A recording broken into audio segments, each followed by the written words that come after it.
Shaketember is coming! I'm very excited and I know many of you have been looking forward to it as well. As always, the overall goal is to encourage more people to get a taste of Shakespeare. And if you already love his works, it's a chance to engage in some lively discussions. My name is Nicole from A Day of Small Things. Regardless of Shaketember, I talk about Shakespeare all year round, but I'm doing something a little different this year. In this video, I'll introduce our hosts and the plays they've chosen to recommend and discuss. I'll leave my own choice until the end. Timestamps are available below. If you have a YouTube channel and you are taking part, please tag me. I'm very bad at keeping track of tags and notifications, so apologies in advance, but I'll do my best to respond during September. For everyone else, let me know your plans in the comments. I'd love to hear what you have in mind. We have something special this year, or more accurately, someone special. Our guest host is Ali from A Genteelblackhole. Ali mostly talks about books on his channel, but he also covers films and music. His reading ranges from sci-fi and fantasy to murder mysteries, drama, poetry, and classics. Ali is going to read Much Ado About Nothing. It is a witty comedy in which misunderstandings nearly destroy one romance while playful trickery brings another couple together, ending in forgiveness, revelation, and marriage. If your love language is insults, you'll probably enjoy watching Beatrice and Benedict hide and reveal their feelings through some Shakespeare's most entertaining verbal battles. Ali knows the play well, not only because he has read it, but because he has also acted in it in an amateur production. Quoting my favorite Shakespeare scholar Jonathan Bate, there's nothing like acting in Shakespeare for getting it under your skin and into your blood. I'm curious to find out which role Ali played. Not because I'm cynical, but because in the UK, a lot of people have acted in Shakespeare plays during their school days. If you ask which part did you play, it often turns out they were the lion or the war in A Midsummer Night's Dream. That's very cute when you are a child, but it's not exactly a speaking role. I'm just jealous though. I don't even have experience playing a war, and I'm sure that's not the case for Ali. I'm sure he has plenty insight into both the story and the characters. It'll be fun to hear about the production as well as discuss the play itself. Ali is also going to host a Shakespeare Shindig. I had to Google the word Shindig. If, like me, you have no idea what it means, it's a party. Ali regularly hosts the BookTube poetry party, and in the last one I watched, I saw a lot of familiar faces. But you don't need to be a YouTuber to take part. The idea is simple. Record yourself reading a favorite piece of Shakespeare. It could be a sonnet, a soliloquy, a dialogue from one of the plays, or anything Shakespeare related. It could even be something by one of his contemporaries or a more recent work inspired by Shakespeare. You send the recording to Ali and that's your part done. Ali then will edit everything together into one long video. The end result is a bit like taking turns to share our readings at an informal gathering. It's such a lovely idea. I'll put Ali's email address and all the details in the description box. Briefly, the deadline for sending your clip to Ali is Saturday 12th of September. Your clip should be no longer than 5 minutes. For more information, you can watch Ali's announcement video. Then, of course, we have our usual hosts, Jason and Kelly. Kelly is going to discuss 3 plays: As You Like It, Henry VI Part 1, and The Winter's Tale. So if you would like to read a play and to join the discussion, these and Much Ado are your choices. I am not discussing any specific plays this year. More on that anon. Henry VI is written early on in Shakespeare's career. Depending on whose chronology you go for, some would argue this is Shakespeare's first ever dramatic work. Henry VI has 3 parts. Together, they tell the story of England's decline after the death of Henry V and lead into the Wars of the Roses, the civil conflict between the rival houses of Lancaster and York.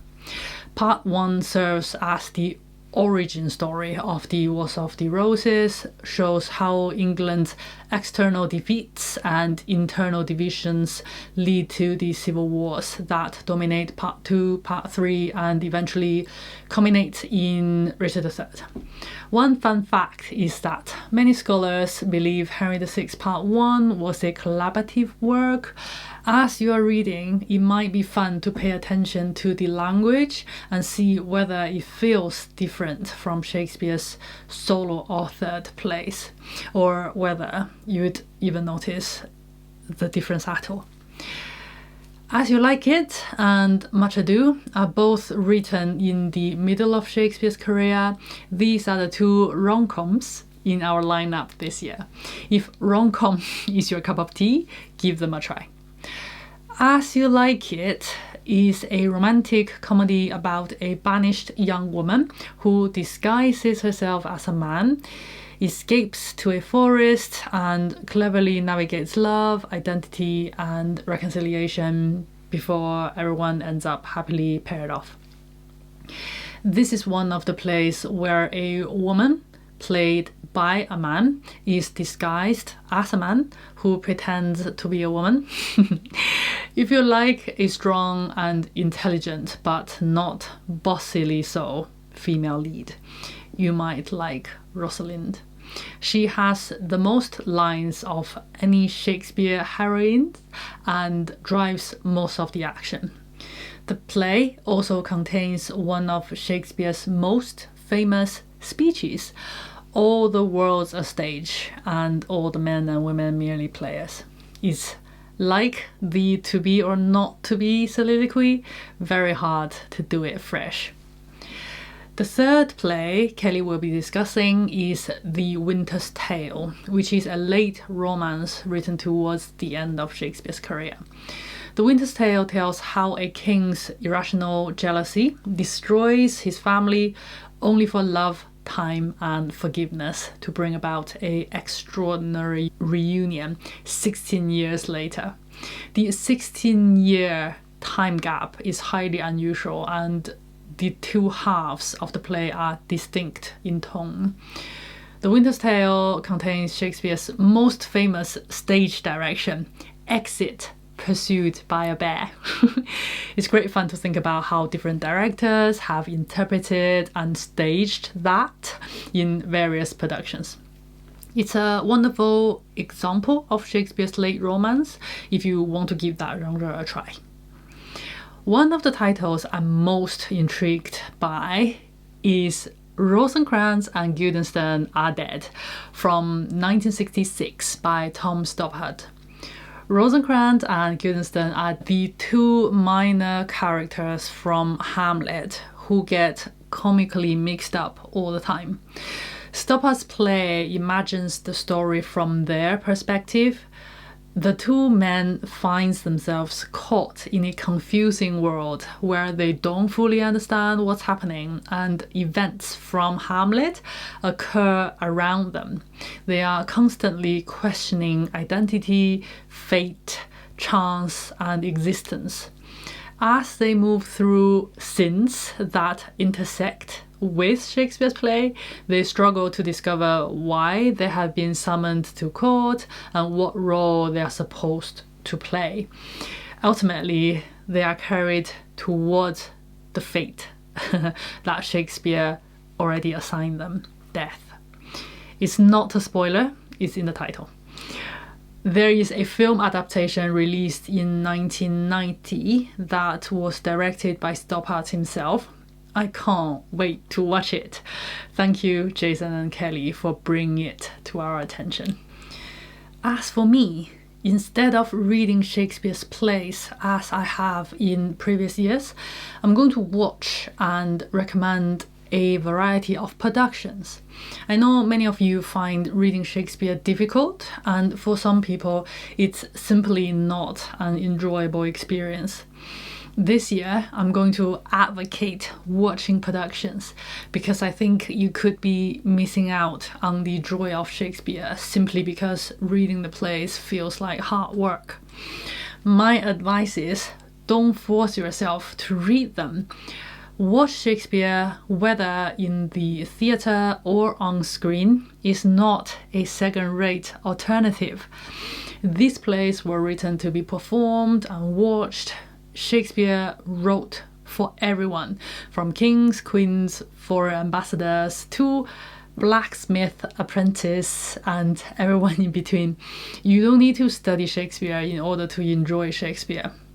Sometimes all you need to do is sit back and watch the story unfold. I'm going to post 4 videos all about specific stage productions, filmed performances, and film adaptations. The good news is that many of them are available to watch online at home. I'd love you to give at least one of them a try. Seeing a Shakespeare production live was how I fell in love with Shakespeare, and I'd love for that same magic to happen to you too. Let's get into a bit more detail. Broadly speaking, there are 2 ways to watch a Shakespeare production, either live in a theatre or on a screen, usually through a streaming service. When it comes to screen versions, there are 3 main categories. You have filmed live performances where the audience is part of the experience, recorded stage productions filmed without an audience, and full film adaptations, which reimagine the play as a movie rather than a stage production. In the first video, I'll recommend a few Shakespeare plays that have been brilliantly adapted for film. I think film is probably the most accessible medium because we're all familiar with it. There isn't the culture shock that can come with stepping into a theatre for the first time. For me, one of the things I initially struggled with was seeing the entire show from a single fixed viewpoint. Film adaptations don't have that limitation. They use all the tools of cinema, from close-ups and editing to camera movement and visual storytelling, which can make Shakespeare feel much more approachable. In no particular order, I'm planning to introduce to you some of my favorites: Coriolanus featuring Ralph Fiennes, Merchant of Venice featuring Al Pacino, Romeo and Juliet featuring Leonardo DiCaprio, Richard III featuring a young Ian McKellen, and lastly Richard II featuring Ben Whishaw. In the second video, we'll be looking at 2 recorded live performances: Macbeth from the Almeida Theatre featuring Saoirse Ronan and All's Well That Ends Well from the RSC, which I was lucky enough to see live in Stratford-upon-Avon. The live experience and the on-screen experience are quite different, and that's what we'll be discussing in this video, in the second video. Macbeth uses an experimental style of camera work that feels fresh and innovative compared with more traditional stage recordings, while All's Well That Ends Well makes fascinating use of post-production. Both productions offer a viewing experience that goes beyond a straightforward recording of a theatre performance. The third video is called Rendering the Supernatural. In it, I'll explore how live theatre brings supernatural beings to life. With all the digital technology available to us today, the sky's the limit when it comes to creativity. But does more technology necessarily create a better theatrical experience. I'll be looking at Ariel in Greg Doran's The Tempest and Banquo's Ghost in the English Touring Theatre's Macbeth, which I also had the chance to see live. Both productions make fascinating use of technology to create supernatural effects. The Macbeth production in particular is one of my favorites because of its ingenious use of technology. Back in Shakespeare's day, his theatre company used only male actors. Obviously, we don't do that anymore. So what happens when a production chooses to use an all-male cast today? That's what I'll be exploring in the final video. I'd like to focus primarily on one production, the Globe Theatre's Twelfth Night, featuring Mark Rylance and Stephen Fry and many other talented actors. We'll look at what an all-male cast brings to the play, how it changes the audience experience, and whether it offers insights that might otherwise be lost in a modern mixed gender production. I hope that sounds intriguing to you. I'll leave the schedule on the screen and in the description box if you'd like to follow along. Please leave me a comment if you are interested in any of the plays or any of my video ideas. I'd love to hear from you and can't wait to see you in September, if not before. That's all for today. Thank you for watching. I'll see you in my next one.